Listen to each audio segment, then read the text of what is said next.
So here's what Lex Friedman and the media get wrong about Kanye West being an anti-Semitist bigot and all that stuff. You guys got it completely wrong. Let me give you some background. Vlad TV, he interviewed, I forgot the guy's name, but he's really good friends with Eazy-E.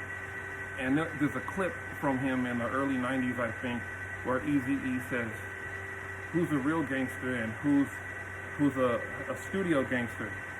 And the guy says, who's a studio gangster?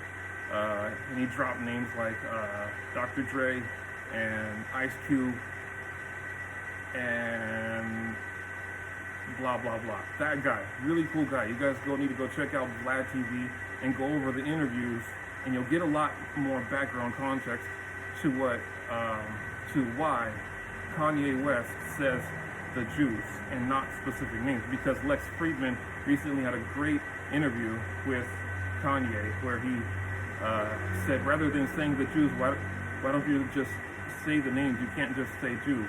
But what Lex Friedman and the media don't understand is, number one, us folks who have grown up, sorry, I got mosquitoes over here, in the crack cocaine epidemic of the 1980s, and for those of us who know about the rise of gangs in the drug cartel shipments and stuff coming in from the southern border, the slow takeover of the drug trade from the Italian mafia to the Mexican mafia, the Mexican cartels between the 1960s and 1970s. If you understood the dynamics of that and the black culture and prison culture and the don't snitch rule, and how, I keep forgetting his name, I forgot his name, but Eazy-E's really cool friend who did a lot of interviews with Vlad. He goes into, when you're in prison, everybody knows, no matter how bad the situation is, you don't snitch. And he references how everybody who goes to prison, they read The Art of War like the Bible. And he mentions that in The Art of War, it mentions if somebody does something more evil than you, like kill your family members and stuff like that, you probably not, if you're not ready to do as evil as that person has done, you're probably not ready to go to war with them. You're probably not going to win. And that's the premise behind the don't snitch rule. So Kanye West, growing up like me, we're all mid 40s, early 50s, we're 1980s, 1990s kids, right? Okay, we grew up in this environment, all right? Now, when Kanye West says the Jews, he's not trying to be anti-Semitic, he's not trying to be stereotypical, he's trying to not call out names as per the so-called rules of the game of the don't snitch thing. You're talking to a guy who, what do we know about Chicago and being black in the music industry and its association with cocaine and crack? If you don't know anything about the drug trade and its relationship to rap music, go check out Vlad TV, go check out the interviews, do your homework on everything that made rap music what it is and who's really in control.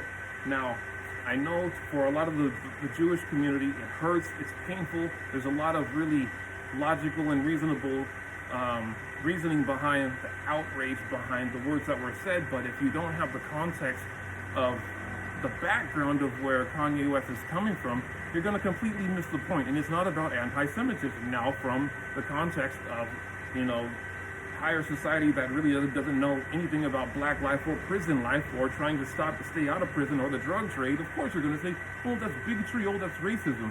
But if you understand from the context of protect your ass because you're being oppressed and you're an oppressed minority and you don't really have the resources to go one-on-one with any one huge, powerful individual who can make your whole life horribly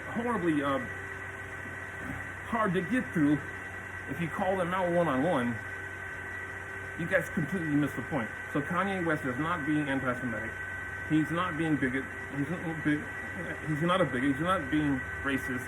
He's trying to express himself in a way that obliges, it goes in line with the rules and the cultures and the norms in which he has grown up under, which, if you take another deep dive and you understand the drug trade and you understand prison culture, and when you go to prison as a black person, as a Mexican person, no matter what you think, no matter where you come from, no matter if you speak like me or if you speak like a hood nigga, right? I would be black in prison, or if I was, even though I have Mexican, Hispanic heritage, if I look like Mexican, I'm with the Mexicans. Or if I'm in a specific segment with a lot of Mexicans, it's either I'm Norte or wherever, you know?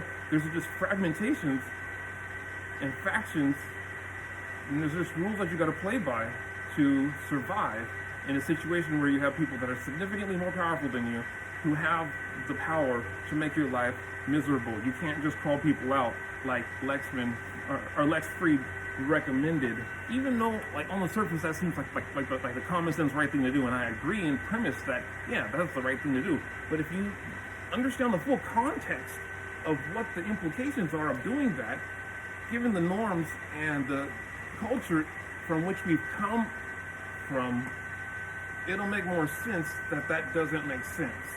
So Kanye West is not racist, he's not a bigot, he's definitely not an idiot, he's extremely smart, but he's just trying to weave his way he's trying to express himself within the confined lines of and constraints that doesn't put himself in a position to fight unnecessary fights and accidentally cause a bigger fight than he was actually intending. You guys missed that part. Now, I just recommend for everybody who's following the story, everybody who follows Lex, everybody who follows Vlad, everybody who follows Kanye, please try and understand the context from where people are coming from. Learn more about the culture from which they come before you start throwing the names like anti-Semitic or racist, okay? If you're black and you're in prison and you're lumped up with the blacks and somebody says the blacks something, something, something, but they don't mention your name specifically, that's what they were supposed to do. If that person knows specifically it was you and you guys were enemies and he didn't point you out specifically, it's one of two. He respects you, or he's afraid with you, or he's just really, he plays by the rules of the game, okay? Now, different rules, different people, different situations, different responses. Now, when you're on the microphone like Twitter and you have the clout and the reach like Kanye, he doesn't really have a choice but to play by multiple rules at the same time. No matter what he does, he's gonna make somebody angry. But when you hit a point when you're under so much pressure, you've got to let loose somehow. He's got to get his voice out there somehow. He hit the breaking point to where he just can't let it go on any longer. So you can only take so much pressure before you explode. And I think a lot of people need to stop and think about the background, not just the situation where he's maybe had some bad contracts or bad connections. You really got to understand the whole culture going into it. Like, how did black music come to be? And what's the relationship with the drug and the drug cartel thing, the switch from the Italians to the Mexican cartels, and the gang culture starting in the 1960s with the Crips and following the Crips and the Blood confrontation. If you know the whole storyline, it would make a lot more sense. So before we start to throw these anti-bigot or you're bigot this or you're racist that or you're anti-Semitic this, do your homework first. I think everybody jumped the gun. Give Kanye the benefit of the doubt. Do your homework first. Come back and see it from the context from which he's grown up in, and then come back to the conversation. And maybe Lex would better understand Kanye. Maybe the news would better understand Kanye. Maybe we can take this conversation one step forward, and those individuals that we can go and seek out on Kanye's behalf so he doesn't have to name them specifically, maybe we can find some justice on behalf of Kanye and the people who he's standing up for, because he's putting his ass on the line for a lot of people behind him who didn't have the balls to say what he said. And I'm not saying that what he said was quote-unquote politically correct or right. Yes, the Holocaust is a horrible thing. Anti-Semitism is a horrible thing. A lot of Jewish people receive hate because of what he said. That's a horrible thing. Those things should not happen. But it's not the intent. Collateral damage is a horrible thing. and the Jewish community that are by default day in, day out getting hated on by other hate groups, but got a little juice from Kanye's activity. It's really unfortunate that they had to receive that extra unnecessary hate. But you got to understand the difference between intentionally pissing those people off and it was accidental and they were collateral damage. Because Kanye is in the middle of multiple cultures and multiple backgrounds at the same time. And when you're under the pressure that he's under, and you're late night trying to get something off your chest, and you're just at the point where you're about to explode because you feel like you're stuck in a glass box and no one's listening to you, shit happens. Everybody back up. Everybody cool off.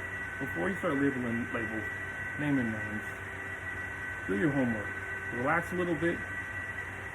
Give each other the benefit of the doubt. Figure out who all the culprits are that's getting it up to that point, and build from there. And I gotta call out Lex Free. Good job getting this far. You started the story, but take it one step further. I challenge you, Lex. I challenge you, go and watch the videos from Vlad interviewing all the big boys surrounding Suge Knight. And, everybody around Dr. Dre, everybody around and involved with the shooting of Tupac. Follow those stories, follow the people, understand who the key players are, understand what the laws, the rules, and the norms of the times were, and maybe this will make more sense. I'm Chris Davis. This is your 2 Minutes of Madness. I'll see you on the next one.